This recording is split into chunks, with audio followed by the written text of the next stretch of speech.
receiving hailstorms. Ready to engage computer, Admiral? Ready to engage what? Yeah.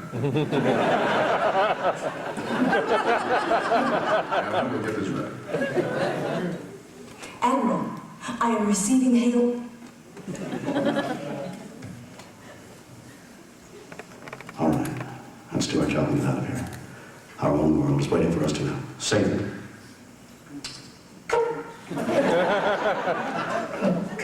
Just wondering how to save that.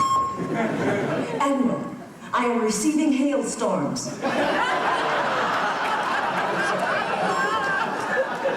And you clearing all that from memory? I have angels of ministers of mercy. Let's... God in heaven. I have. Angels and ministers of mercy. God help us All right, Mr. Sulu. Let's see what you can do. Aye, sir.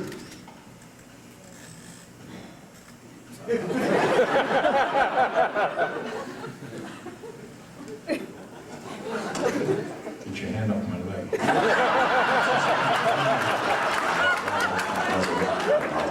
Plead not guilty. On the other hand, they have also authorized me to plead guilty. That's good. Keep rolling. Ask me the question again. I like that. That's a good answer. That's good stuff. Go. Hang on a second. Let me recapture my mood. That was great. Do it again. Second. All right, grim it up. Grim it up. I'm trying. To put a species to extinction is not logical. Whoever said the human race was logical? Excuse me, now, I will now... We'll go now. Back on.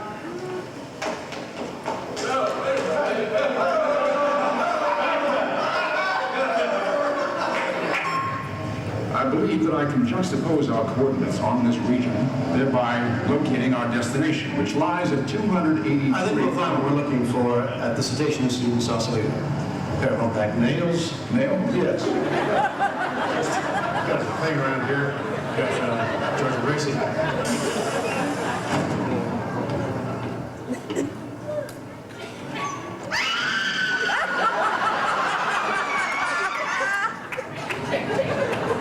What does it mean, exact change?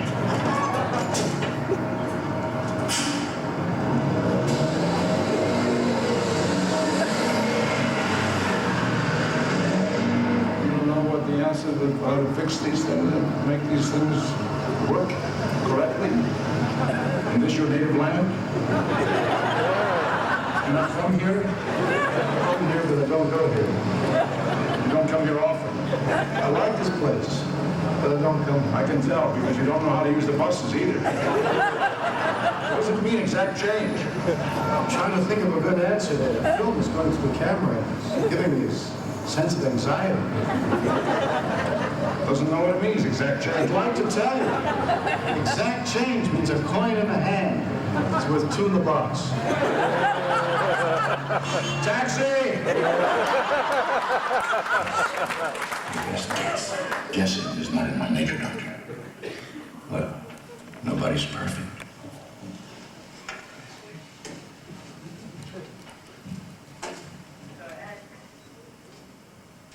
Oh, yeah?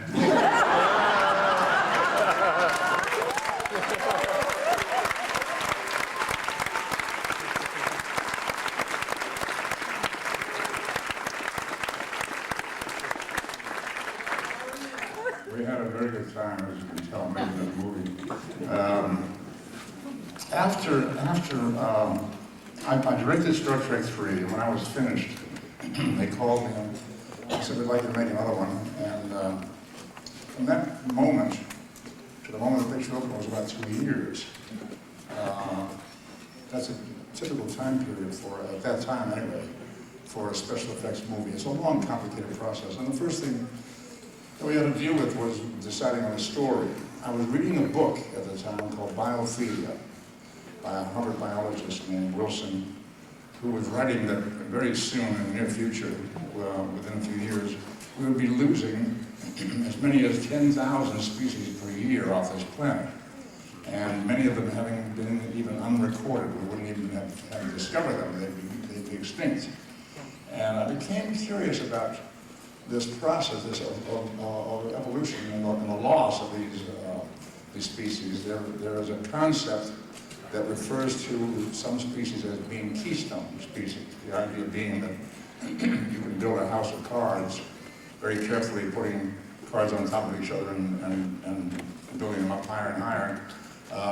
And then maybe take some cards away and the thing will still stand until you get to what is known as a keystone, a card that is supporting other cards.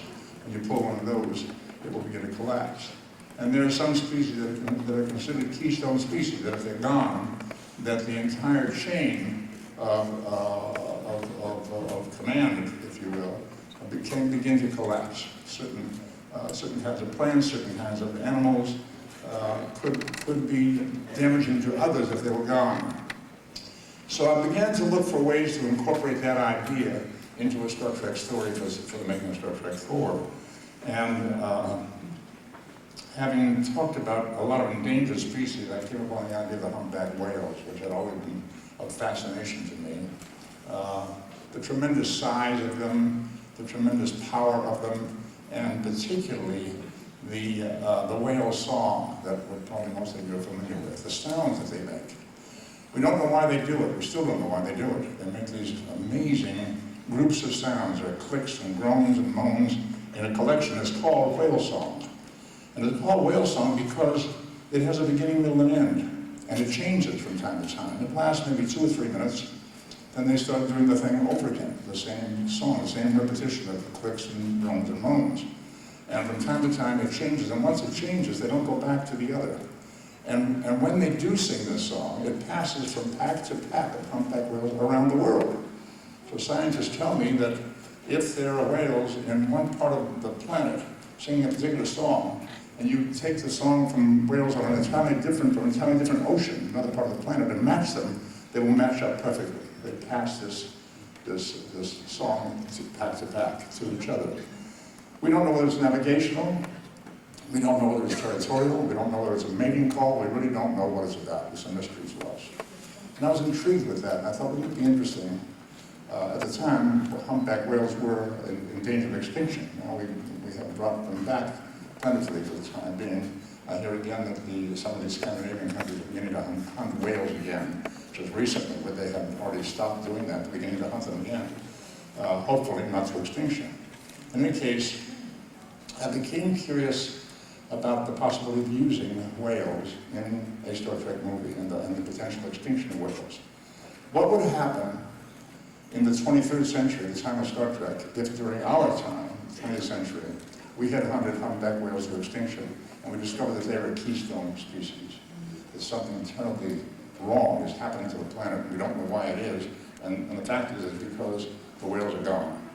So the intention was to make a movie that was fun, to make a movie that had some humor, to make a movie in which there was no individual bad person, no heavy, no Khan this time, no Klingon or whatever that would be the enemy, but it would be the mistakes of mankind that would be visited upon future generations and would have a negative effect, and therefore should be prevented if possible.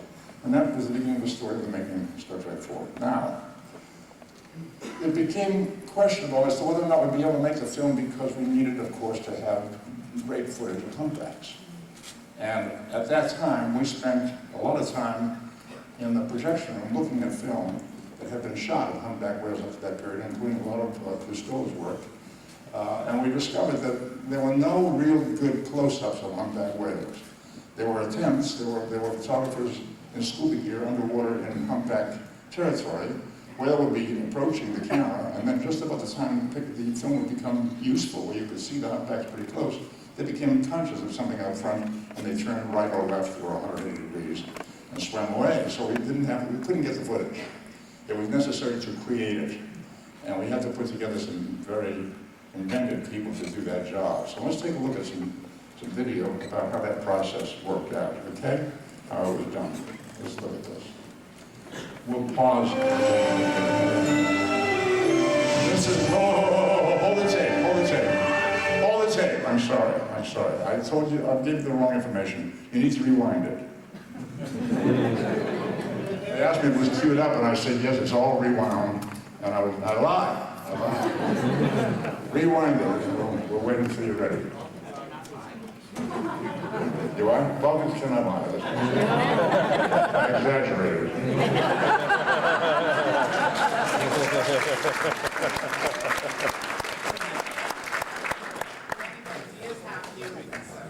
That's what? You are half human. Half human. It was the human side that lied.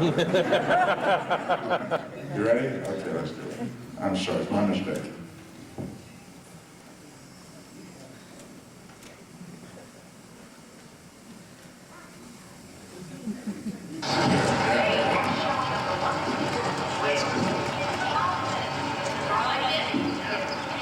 Good morning. I'm your guide this morning. My name is Dr. Jillian Taylor, but you can call me Jillian. I'm Assistant Director of the Maritime Cetacean Institute. So please follow me and just give a yell if you can't hear me, okay? The Cetacean Institute is the only museum in the world exclusively devoted to whales. As you can see, we have a great deal to offer. We take the But that is volume down a small little. compared to what we know, or rather what we don't know, about whales. The first commonly held misconception is that whales are fish. They're not. They're mammals, just like you and me. Warm-blooded, needing air to breathe, and producing milk to nurse their young. Now, if you'll follow me, please, I'll introduce you to the Institute's pride and joy.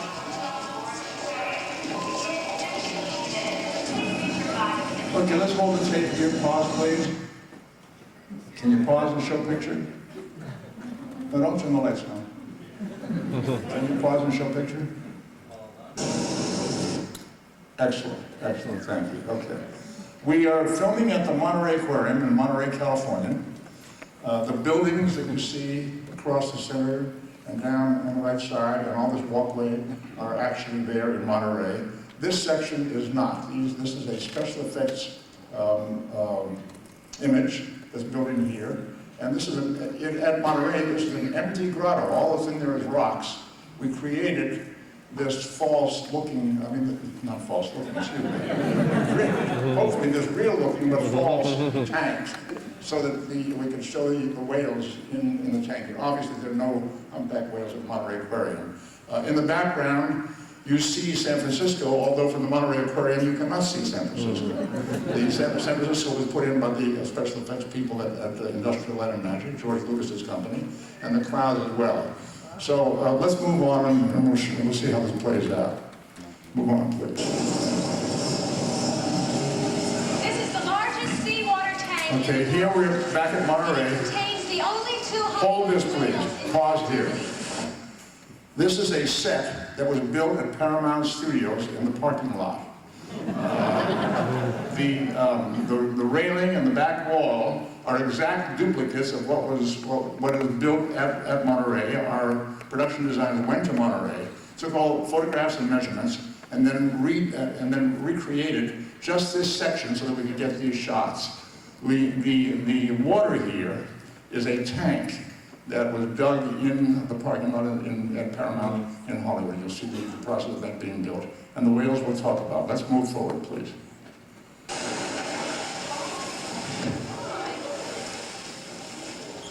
They are mature humpbacks, weighing 45,000 pounds each. They wandered into San Francisco Bay as calves and were brought here. We call them George and Gracie. That's a perfect spot. Male and female humpback in a contained space. We beam them up together. Consider ourselves lucky.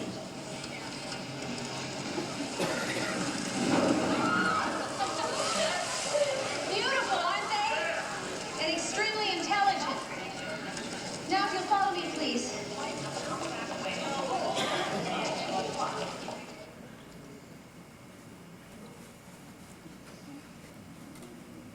No lights burning. Thank you. Okay, this is the parking lot at Paramount in Hollywood. And the workers are digging the tank for us. We discovered it's a very, very old design maps of the studio that there used to be a tank, and they dug it out for us. This is these sections of humpback whale being built by the special effects department at Paramount Pictures. And they're operated hydraulically. And that's what you were seeing swimming by in the previous scene. They're almost life-size, 75 or 80% life-size. This is the track that the whale will run on, the manta of the whale will run on underwater when the tank is full. And this is the first day of testing with scuba divers going under with the manta to make sure it runs on the track successfully. And you get a sense of what the tank looks like.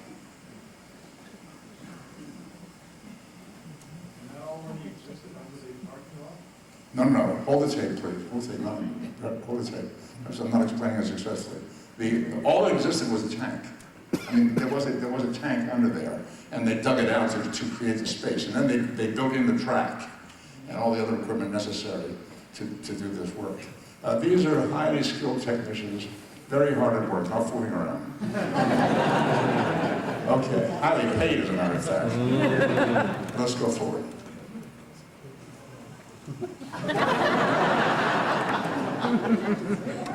Yeah, it worked. This is in the same tank, a little set that was built in the same tank.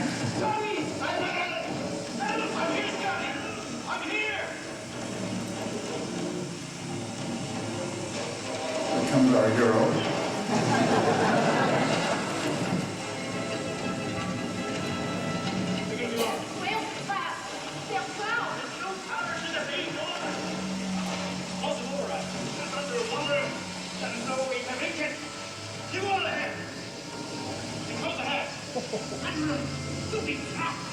Let him go, Scott. He'll be okay.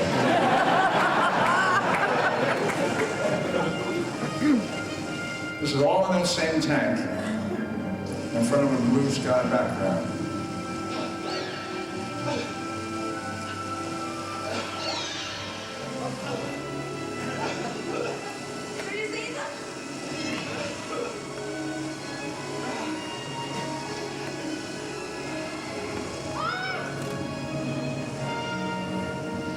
And this is the piece that you saw being built, a piece of whale.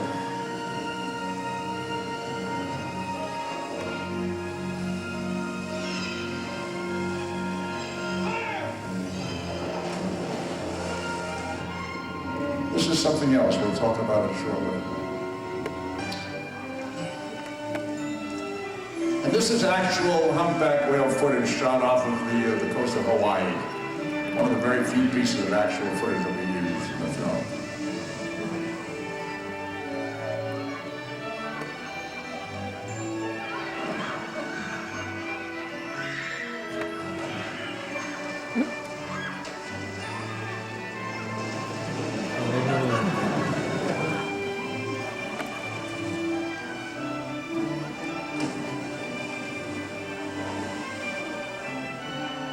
This is Shatner's idea of fun.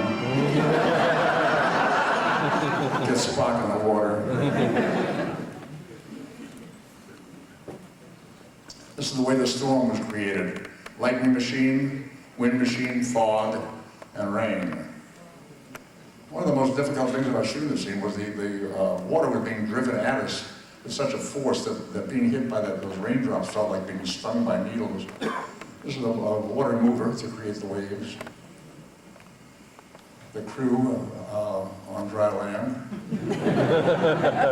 Director in the blue bathrobe, also in the sun, you notice, staying dry as long as possible.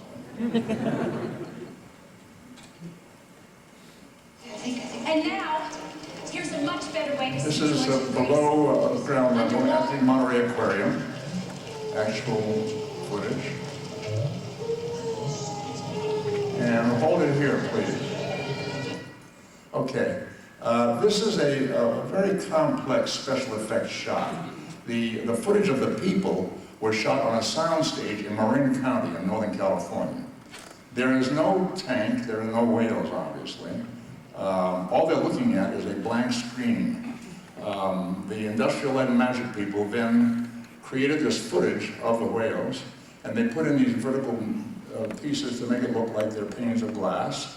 And then later, in post-production, after we had shot the footage of the people, they introduced the footage of the glass and the whales. Let's continue, please. What you're hearing is recorded whale song. It is sung We by created the whale footage. I'll show you how that was They'll done. sing anywhere Now watch from Bill 30 Shatner as long as here. 30 minutes and then He start is again. reacting, when he looks this way, he's reacting to nothing but a brick wall behind the camera. Hold this right here now, please. Hold this. Shooting in this direction, we're at Monterey Aquarium. You can see the tank behind, and there's a diver in there actually feeding fish. That's the daily routine there. These are all people that we hired, and we brought them with us to Los Angeles for the scenes there outside on the deck, and we brought them to Monterey through Northern California for the scene here on the soundstage. Bill is going to be acting as if he sees me in the tank with the whale. What he's looking at is behind the camera is nothing but a brick wall. So watch this performance. I think it's pretty terrific. Let's go ahead, please. I don't know what purpose they serve. This footage was shot someplace else. Hold it just a second. Hold it. Are they? This footage was shot in a NASA test tank in El Segundo, that's in Southern California. And that's me in the tank with a mock-up section of humpback whale. So, well, thank you. I'm so glad that somebody noticed. I thought everybody was staring at the whale. All right, let's go forward. I feel good now. Yeah. Watch that. He's not seeing anything. I'm telling him he's going to see me, but he's not seeing anything. Or This was all shot on a El Segundo test beyond tank. our comprehension. Frankly, we just Maybe he's singing to that man.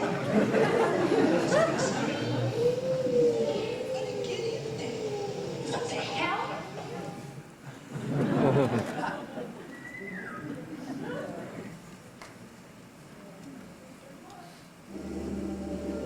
Okay. This is another kind of creation developed by some very, very talented people. This probably looks a little strange to you. It should.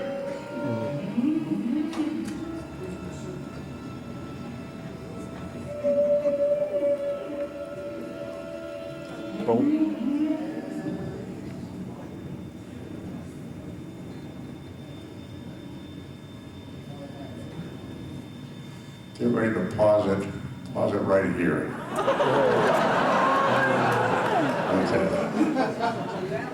This is a radio-controlled miniature. And the footage is being shot in a test tank, also in Northern California. As you can see, it's about 4 feet long, maybe 3.5 to 4 feet long. The reason it looks strange when you saw it because it's unfinished. It doesn't have the barnacles on it. It doesn't have the markings on the fins and the tail. It's a test model. As you can see, it's smaller than this gentleman, who's about maybe close to 6 feet. The reason it sank to the bottom was because his batteries went dead. Let's continue and see how this footage was created. This was key to making this movie. And it's interesting because most people's reaction Walt is, Carney, oh, you weren't in film. physicist, But created these actually, it's an things. advantage in a lot of ways. And I was actually brought in because I didn't have experience. Because I could start from a clean slate and had no preconceived ways of doing things. And actually, the ignorance just fueled my stubbornness. Walt went to work in the creature shop at ILM with only 8 months to build a couple of whales hidden away in an industrial complex in Marin County. The creature shop appears the farthest removed from Hollywood studios. The machinery and implements of model making make it look more like a bicycle shop or even a kitchen. There's nothing new about using models in movies, but these babies would actually swim like whales. Traditionally, what's done is pulling something along with a cable or a track, like in Jaws. But these actually swim, and so that frees up the director to shoot it at any angle he wants. You're no longer locked into a specific move or motion or anything, and he can change his mind and he can always do. What makes the little critters work is Walt's Silicon Valley know-how in robotics. Inside the models is a series of motors and cables that control 6 different actions of the tail and fins. None of the parts was bought off the shelf. Actually, whale parts come from unlikely sources. Well, you always have to scrounge around a lot. These big servo motors are actually Korean military missile servos that we scrounged up. They worked out real fine. They're waterproof and strong enough for us. Once the beast is in the water, it really comes alive. The illusion is so convincing that during the underwater filming, divers would instinctively reach out to pet the creatures. Probably the most difficult part of the whole project was getting a real natural-looking tail motion. You know, getting the motion in which you didn't see any wrinkles. You can imagine most materials, if you were to bend it to such an extreme, you'd see all sorts of wrinkles, and that would totally throw off the scale of the whale. So we had to spend months looking at different materials trying to get one that was real flexible. And this one actually feels real blubbery in the water. To complete the whale characters, it took the critical eye and input of a cetaceanist to ensure an authentic design. Peter Fulkins is a marine illustrator at the Oceanic Society. He supervised the sculpting of the whale shape and then tormented the ILM crew to get the details just right. Because it's the little things that count. I had the guys at ILM spend a couple of days doing nothing but making barnacles. And so we made thousands and thousands of different sizes of little barnacles that somebody tediously put barnacles in each of these different places. I went as far as to make a barnacle map. I told them where to put the barnacles and so on and so forth. And they were starting to get tired of me at that point because the detailing was getting too tight.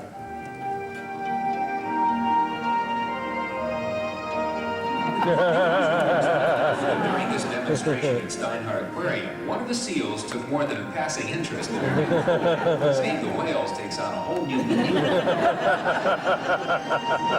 But it was the experts who spent years swimming with real whales who paid Walt Conte the ultimate compliment. And when they saw the thing, they just flipped. I mean, they were so complimentary that it looked so realistic. It captured the essence of the whale. And that's by far the highest compliment I could get, or my crew, because they just loved it.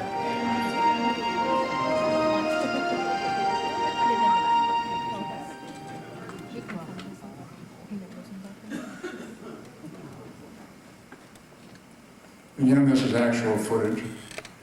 They're really amazing. They're so powerful. Their tails are so powerful. They're 20 tons. And they're able to drive themselves up out of the water with the power of the tail. We tried to create that look and didn't do too well.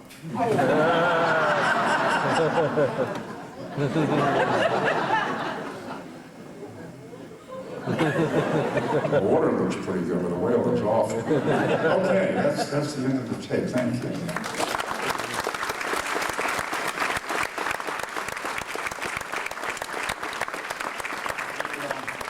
The unfortunate thing is that the whale footage was so realistic. Two things, that the guys who created them should have won the Academy Award for special effects. Yeah. And too many people in the Academy, the voters in the Academy, didn't realize that they were special effects raters. And therefore, we got the nomination, but did not win the award. Also, they're so real, and the whole story about the whale being at the Monterey Aquarium is so real. A lot of tourists have come to the Monterey Aquarium to see the humpback whale. It's a great aquarium, but they don't have humpback whales. Okay, so I'd be happy to talk about whatever you want to discuss. This, other things, whatever. I mean, I have a question. Yes, the lady here. Sir, have you decided not to involve yourself in any more remaking or directing, writing? Yeah. Are you going to be staying with the council? Yeah, I'm not doing any acting or directing. I have a great personal life now, and which I didn't have all through the years that I had that my career was going so successfully, and it's intense work. And making these films, acting in them or directing them, and certainly when you're doing both, is extremely demanding for a long period of time. And you don't get to spend an awful lot of time doing other things that you'd like to do, like spend time with your family, for example. So after 50 years, over 50 years of doing this kind of work, I finally decided it was time to do some of the things that I had been postponing for a long, long time. My personal life was excellent. I enjoy it very much, and I don't look forward to acting or directing anymore. I don't need to do that. Yes, sir. With the black hat, yeah. About a week ago, a friend of mine sent me the Bilbo Baggins video, which I'd never seen before, and I was wondering... Bilbo Baggins, yes. The video, and I was wondering if you could talk... A video? You saw the video? I saw the video. Really? Was you with the go-go dancers? Would you sell it? What's that? I don't have a copy of it. Go ahead. I could probably set you up with a copy. But I was wondering if you could tell us a little bit about the making of that, or how that came to be, because that was before videos, like rock videos, was a big industry. We were ahead of our time. Sometime during late the first season, or around late the first season when we were making the Star Trek series, the Paramount legal department came to me and said, we have licensed a record company to do a Star Trek album to be called Music from Outer Space. And your picture is going to be on the cover. And the producer would like to know if we'd like to be involved in any way in the making of the album. Well, I thought if my picture's on the cover, maybe I should be inside. So, and they had already recorded 6 instrumental tracks, just musical things. And I agreed to do some work with them, and I flew to New York on a weekend and did 6 tracks. I think 3 songs and 3 talk pieces. One of which became something of an underground hit called Visit to a Sad Planet talk piece. Anyway, the album was successful. Dot Records, the company, asked me to make some more albums, and I continued to do that with one of their producers. And one day he called me, and he said, I've just read a book called The Lord of the Rings, and he said, I'm going to write a song about Bilbo Baggins, and I'd like to record it. Well, I thought this thing was charming. It was a charming idea. There was some interest in the Hobbit stories. So we recorded it, and then another company came along and said, we'd like to do a video of it, so we did that. I was just having fun, and it was a good time thing to do. And that's the whole story. I think I have a recording of the song, but I do not have a copy. Who got a copy of the video? Off the internet. Off the internet? I shall have one shortly. Is it on there? Not on here. Not on there, no. On one of the other albums, yeah. Yeah, these albums are pretty great. You'd be surprised. No.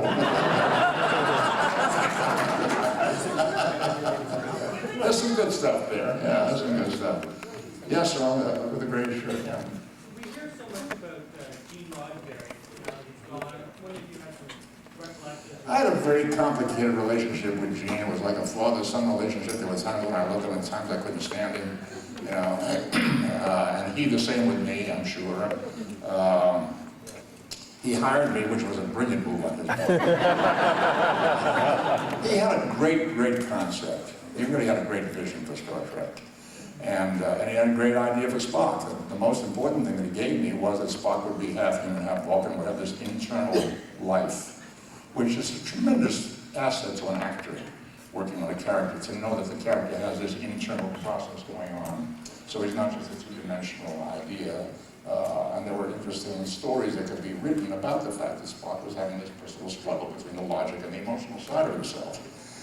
So I was always very grateful for that. He was very firm about having Spock have pointed ears, because he wanted to, he explained it to me this way. He said, whenever we see Spock on the Enterprise, we will be reminded that it is not just a United States ship, it's a United Space ship. USS Enterprise is not United States ship Enterprise, it's a United Spaceship Enterprise, meaning that the crew is interplanetary. There are people from other planets on this ship. And the rest of it had to be worked out. A lot of it had to be worked out. His original idea was that I should have red skin. And we experimented with that, and of course we discovered and realized that at that time, in 1965, 66, when we were making the first pilots and episodes, there was still a lot of black and white TV sets out there. And that meant that I would look black, jet black, because the red would photograph black, and that was not the intention, so we discarded that idea. And gradually came up with a kind of a yellowish, greenish kind of skin.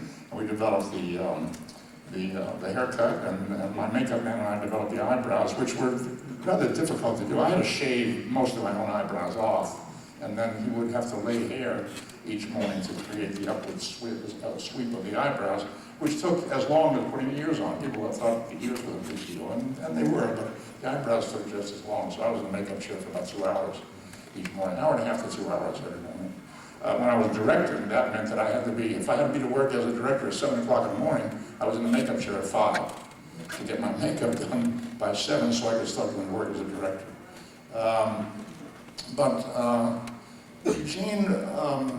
Gene ran hot and cold. When he had a good idea and had a good firm grip on it, he was brilliant. He wrote the great material for the 2-part of the Menagerie, which became a very, very important cornerstone of the Star Trek series. And it got a lot of people's attention, and from that point on, we had much more credibility on the air. We were no longer just a monster show. It was a show about interesting ideas. At other times, he wrote, and stuff sometimes didn't work. He wrote a couple of episodes which we filmed that weren't all that terribly good.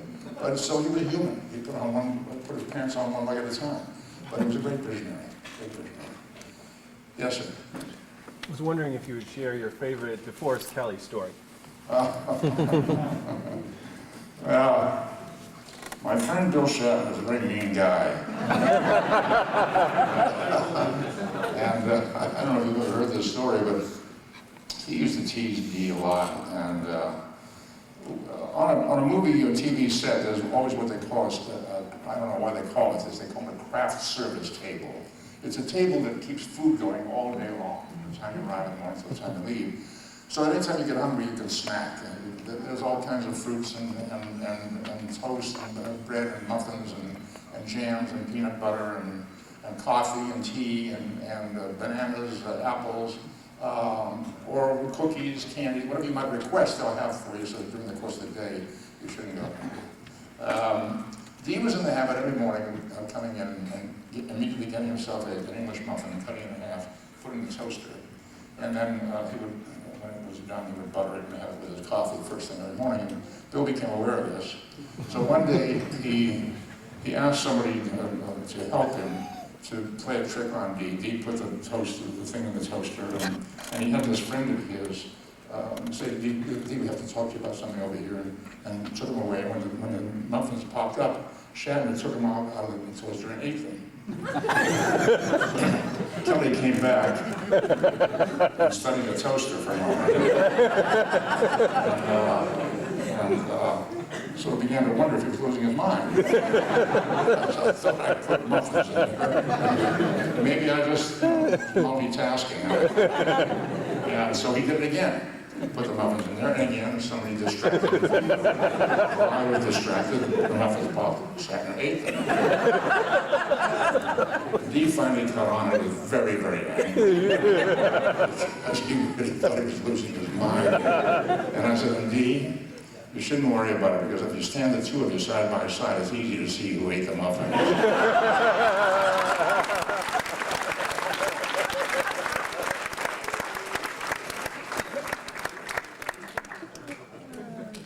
Bill's good natured about it. He laughs when I tell that story.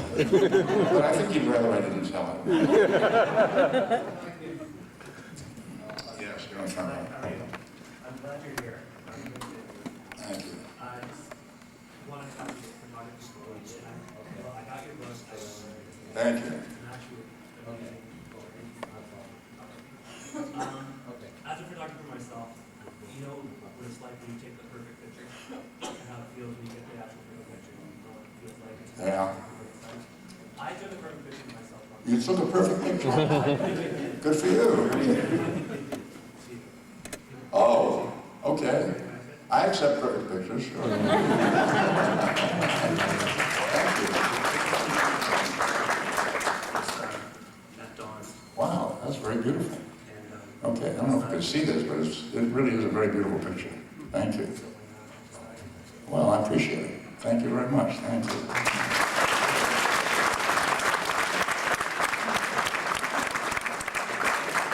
Where is this? Where was this taken?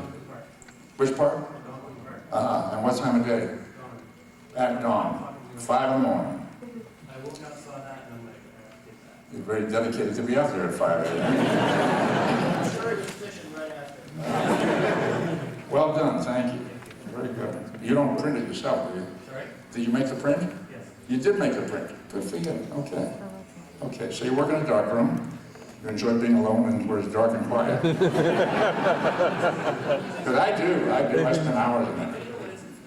For me, it's the bit about getting it done and seeing what comes out. Yeah. You have a vision in your head, what you're taking, and then you actually see it. There's a magic to it. Yeah. I've been at it since I was 13, and I'm still fascinated by it. It's great quiet. I say to my wife, I'll be in the dark room for about an hour, and she starts laughing. I'm out 4 or 5 hours later. Okay. Let's see. How about the gentleman here? Yes. I just want to know, with all the people you've worked with in all the years, what's your favorite actor or actress? My favorite actor? Oh, I've worked with some great people. I've actually worked with people who I admired as a young person when I sat and watched movies, you know. And to be working with them was a great thrill. Sometimes I was actually awestruck to be standing on a soundstage working with Henry Fonda or Ingrid Bergman. Great people, great people. I had a very funny experience. One time I was at a Paramount press event, party with 300 or 400 people in another room, we were packed. And it was all about films that Paramount was releasing, including a Star Trek movie. And there were a lot of actors and actresses from other films there. And I suddenly felt a pair of hands on my shoulders. And somebody whispered in my ear, "I don't recognize you. You had your ears fixed." And it was John Wayne.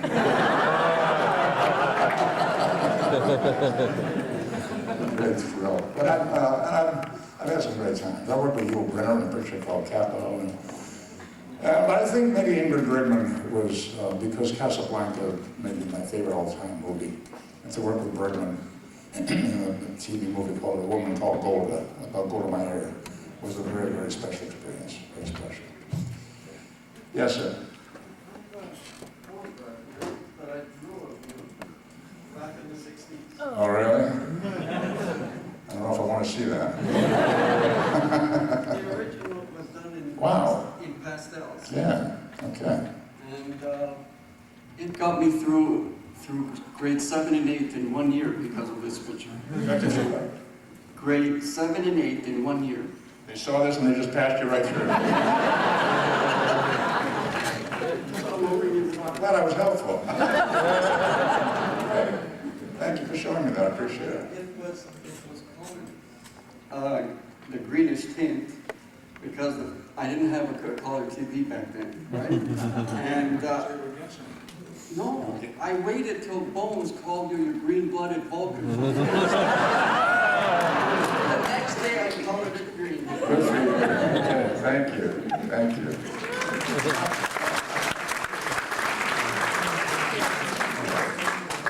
I don't see any ladies with their hands up. I know why. The ladies have all the answers, right?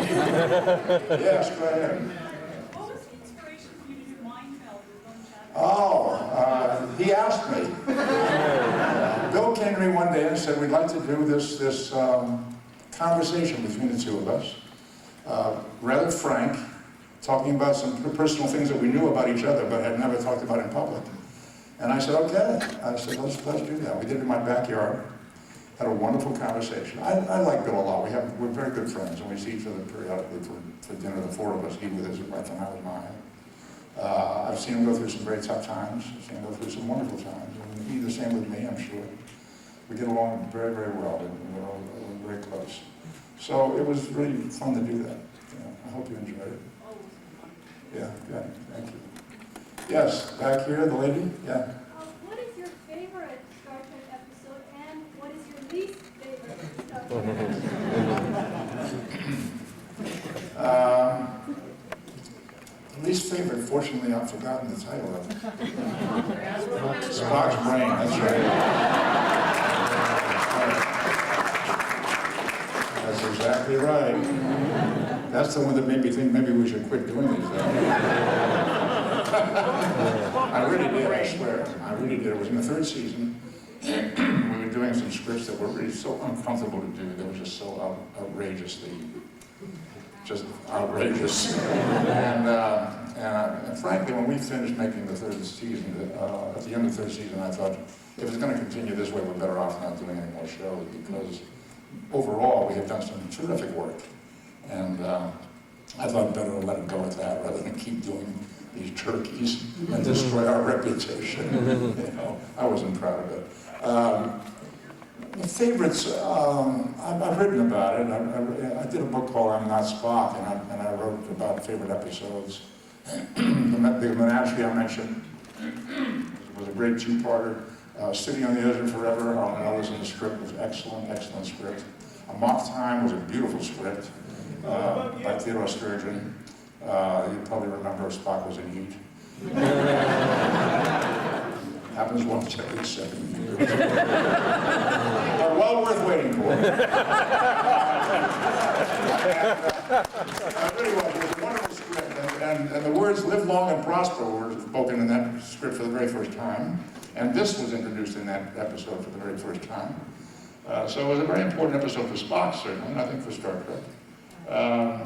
This Side of Paradise was a lovely story with Joanne, who was then married to Charlie Bronson. The lady passed away too young. Those are the ones that come to mind immediately. Which?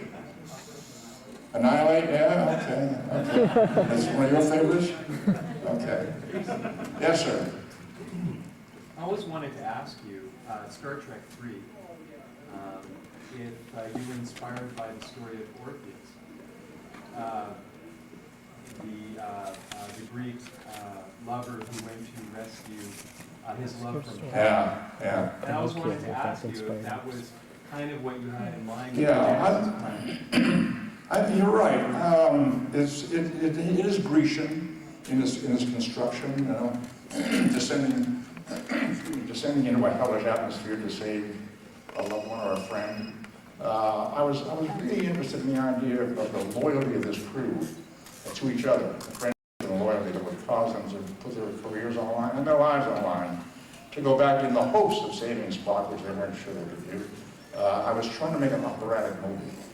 And I was delighted when a couple of the major critics actually referred to it as being operatic in a good sense, because I really wanted it to have that kind of gigantic scale of Sturm und Drang, and the fire and the wind and the storms and planetary destruction and so forth. I wanted to have it be that kind of size. It was made on a very tight budget, and after that one was finished, they gave me quite a bit more money to make Star Trek 4, which was fortunate because we needed more money to do the job decently. But all of those fire sets and all were built on sound stages. We didn't do any location work, I recall. It was all very tightly contained filmmaking. But I guess it looked okay. Yes, sir. Years since you last played Spock. Is there more than 10, isn't it? Yeah. 91, was it? Yeah, it's about 12 years. Okay, I get the idea. Go ahead.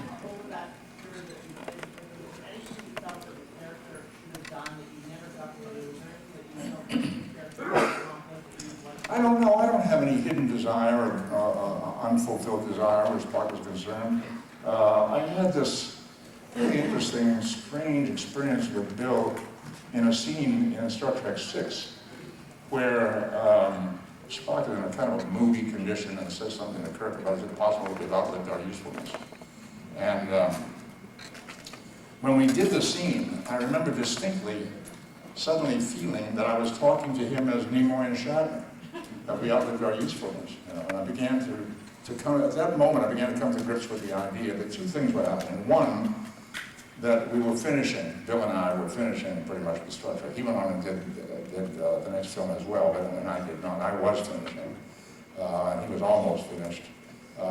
But also, interesting that I thought that I have come so full circle with this character that I'm speaking to him as Spock to Kirk, and I'm also speaking to him as Nimoy to Shatner. And I felt there was a merging of my identity with the Spock character, and that's what led me to write the follow-up book called I Am Spock, because I felt that I had really found that closure. I don't have any, the answer specifically to your question is no. I don't have any unresolved issues with Spock. You know. Quite satisfied. Yes, in the front row.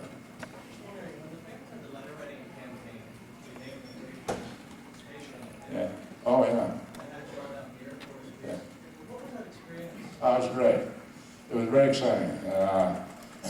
We were at in the Mojave Desert. What is that? Air Force. Edwards. Yeah. Thank you. Edwards Air Force Base. The Air Force Band was there and played the theme from Star Trek as the space shuttle was rolled out of its hangar. And we were all there, including Gene Roddenberry and the entire cast. And it was thrilling. It was thrilling. That became the ship that was the spaceship, the shuttle that was mounted on piggyback on 747s and detached for practice landing. They would take it up in the air and cut it loose so the guys could practice landing the shuttle. I sat inside a shuttle many years later, about 4 years ago, down in Florida. I was invited to come down and visit one. They took me up in the gantry. Don't tell anybody, because they're not supposed to do this. They took me up in the gantry and walked me in where you see the guys go in, the folks, the guys and women go into the shuttle. I actually sat in the captain's seat, the fly seat, where he actually controlled the ship. I was amazed at how kind of primitive it felt.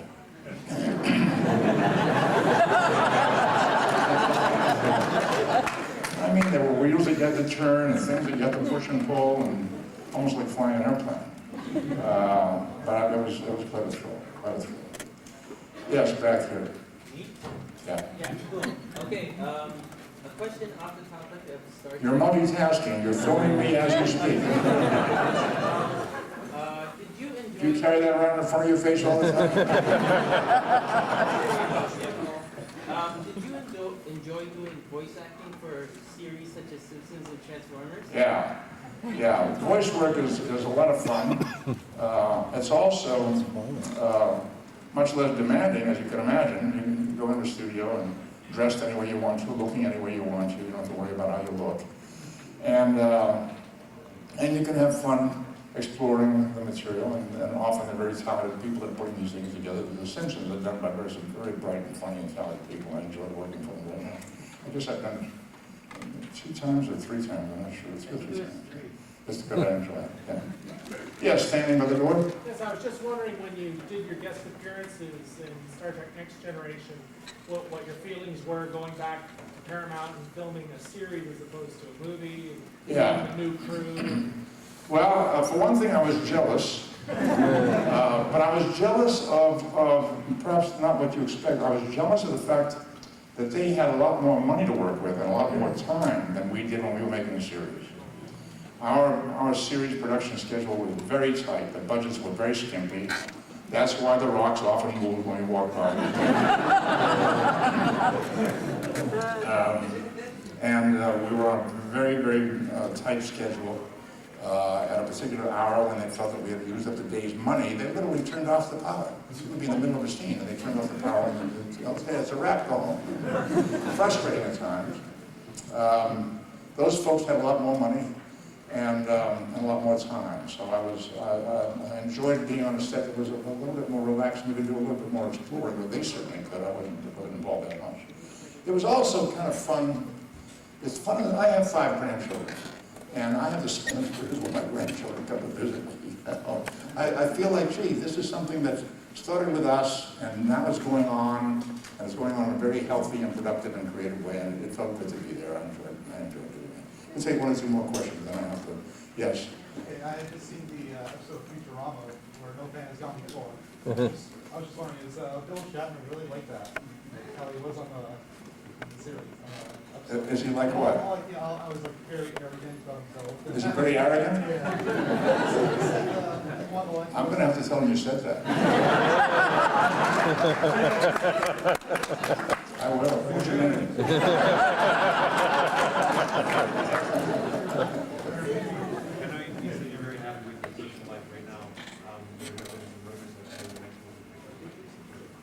They're going to what? I'm sorry. Rumors that the next motion picture might be some sort of crossover with different casts. Really?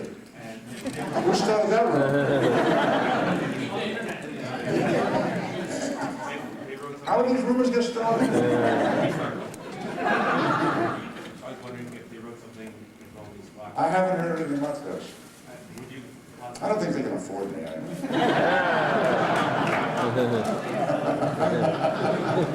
I haven't. No, I don't expect that. I did have a conversation with one of the Paramount executives at a social function where I happened to bump into him. And I asked him, I said, what's going on with Star Trek? What's the future? And he said, they really don't know. The last film did not do well. I really didn't want to put him on the spot and say was it a good or bad film. I haven't seen it, so I don't.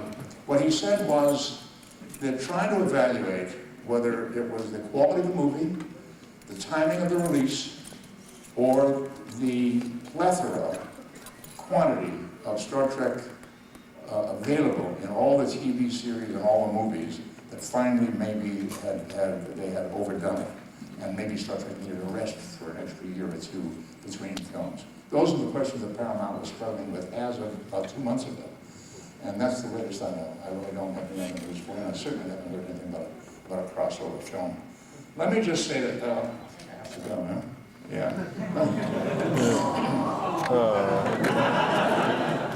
We all have to respond to a higher power. I really am delighted to be here to talk to you. You're great people.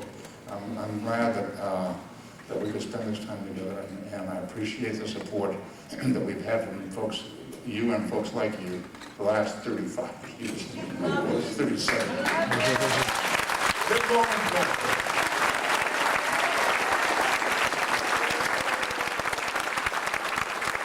On behalf of the Command of the Science Fiction Expo and the City of Toronto, I want you guys to show Leonard Nimoy how much Toronto